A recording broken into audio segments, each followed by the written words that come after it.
En ce temps-là, les disciples qui rentraient d'Emmaüs racontaient aux 11 apôtres et à leurs compagnons ce qui s'était passé sur la route et comment le Seigneur s'était fait reconnaître par eux à la fraction du pain.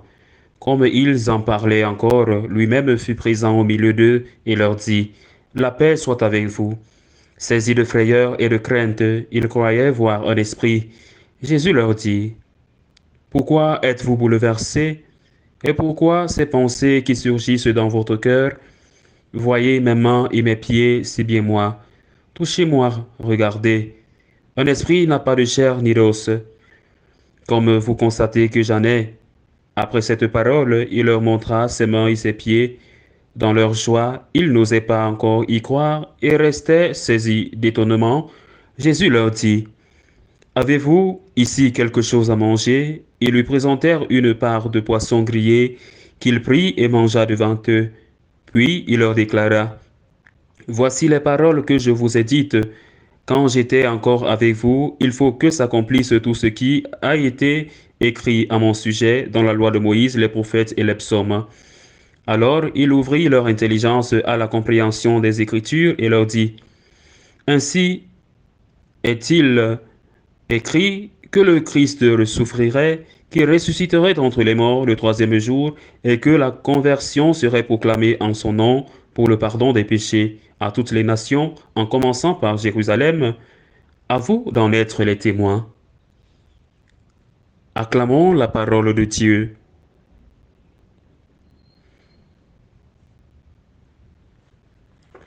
Le premier enseignement merveilleux de ce texte, qui est la suite de l'apparition du Christ ressuscité aux deux disciples en fuite sur le chemin du village d'Emmaüs.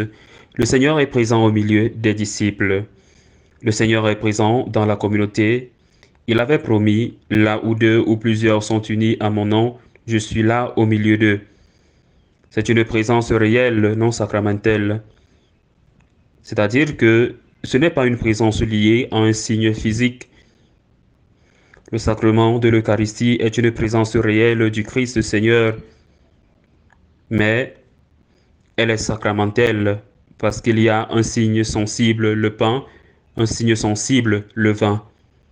La présence spirituelle du Seigneur au milieu des disciples n'est pas sacramentelle.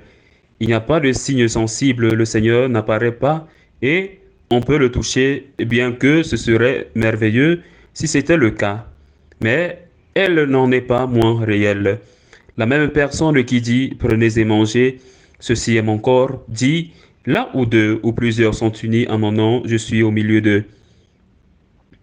Il y a des conditions pour l'Eucharistie, par exemple, seul le prêtre peut consacrer.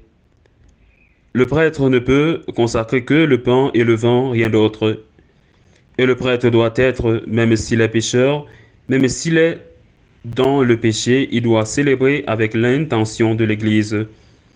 C'est-à-dire qu'il doit célébrer, consacrer en sachant que il consacre le pain et le transforme au corps en sang du Christ. Et il doit dire exactement les mots de la consécration. Il ne peut pas les modifier. S'il les modifie, il n'y a pas de consécration. Ce sont des conditions pour l'Eucharistie. Il y a aussi des conditions pour la présence du Seigneur au milieu des disciples. Quelles conditions? La condition qu'il y ait l'unité, deux ou plus unis, mais une unité en son nom. En son nom signifie, comme il a enseigné, une unité qui se fait quand il y a amour, l'amour réciproque à l'imitation du Christ, une communauté, une famille, deux amis, le grand-père et le petit-fils, deux collègues de travail. Le minimum nécessaire, deux ou plus, doivent avoir cette unité au nom du Christ, s'aimer réciproquement comme le Christ nous a appris à aimer et non pas avec un autre type de relation qu'ils appellent amour et qui n'est pas de l'amour. Eh bien alors, le Seigneur devient présent là au milieu d'eux et ça, c'est le ciel sur la terre. Parce que, qu'est-ce que le ciel? Être avec Dieu. Si nous sommes avec Jésus dans l'Eucharistie, nous sommes au ciel. Et si nous sommes avec Jésus au milieu de nous, nous sommes au ciel. Un laïc, un homme, une femme, un vieillard, un jeune homme ne peut pas consacrer, mais dans sa famille, le Seigneur peut être réellement présent dans la famille. Et c'est clair, car quand il y a Dieu, nous sommes au ciel, et quand il n'y a pas Dieu, nous sommes en enfer. Et si souvent, il est dit, à juste titre, cette maison est l'enfer, et c'est vrai, il n'y a pas de Dieu ou il n'y a personne pour vivre ici, et c'est vrai. Il n'y a personne pour vivre parce qu'il n'y a pas de Dieu, mais c'est le travail de deux ou de plusieurs. Vous pouvez être avec Dieu, on peut être dans la grâce, être unis à Dieu et ne pas jouir de la présence du Seigneur dans la communauté, dans la famille, parce que l'autre ne veut pas, parce que l'autre est rancunier, parce que l'autre est égoïste, parce que l'autre ne s'occupe pas des choses, parce que l'autre s'applique à rendre nerveux tous ceux qui vivent avec lui. Mais toi, au moins, tu fais ta part. L'autre ne le fait pas. Dieu le jugera. Toi, tu as bien fait ta part.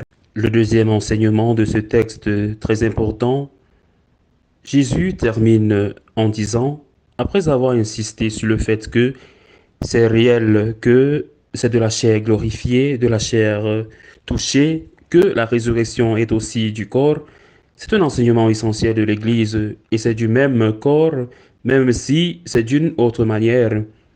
Il y a résurrection par réincarnation. La réincarnation, c'est un corps tout autre qui n'a rien à voir avec toi-même. La résurrection, c'est tu es toi-même d'une autre manière, de la chair glorifiée, mais en chair et en os. Enfin, il termine en disant, Jésus, en disant que ce qui lui est arrivé, c'est ce qui était prévu et ce qu'il avait annoncé.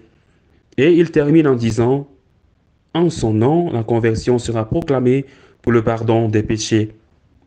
Il ne dit pas le pardon des péchés sera pardonné ou proclamé. Il dit la conversion pour le pardon des péchés. Lorsque Saint Paul, autant pour moi, lorsque Saint Jean-Paul II a modifié le rosaire, il a introduit les mystères de lumière. Dans le troisième mystère de lumière, le pape Jean-Paul II a dit qu'il devrait être consacré à la prédication du royaume et à la conversion. Cette conversion, généralement, ceux qui prient le rosaire, ceux d'entre nous qui prient le rosaire, cette conversion, généralement, est omise. La prédication du royaume, les paraboles du royaume, et bien, qu'en est-il de la conversion? Le Seigneur le dit clairement, s'il n'y a pas de conversion, il n'y a pas de pardon des péchés. S'il n'y a pas de repentir, s'il n'y a pas de douleur dans le cœur pour avoir offensé Dieu, et s'il n'y a pas de but d'amendement, et c'est cela la conversion, le repentir sincère, le but d'amendement suivi de la proclamation de ses péchés devant le confesseur. Comment peut-il y avoir un pardon? Il est impossible de prêcher le pardon si la repentance n'est pas prêchée en premier. Comment quelqu'un peut-il vous pardonner quelque chose que vous ne vous êtes pas repenti d'avoir fait de mal et que vous ne demandez même pas le pardon d'avoir fait le mal? Tu as gravement offensé une personne, tu l'as blessé, tu as blessé ses enfants, tu as blessé quelqu'un de ta famille, tu l'as blessé et tu veux qu'elle te pardonne et tu ne t'es même pas repenti. Tu n'as pas l'intention de ne pas recommencer et tu n'as pas demandé pardon et tu veux qu'elle te pardonne. Le pardon est un don. Ce n'est pas un droit, c'est un don.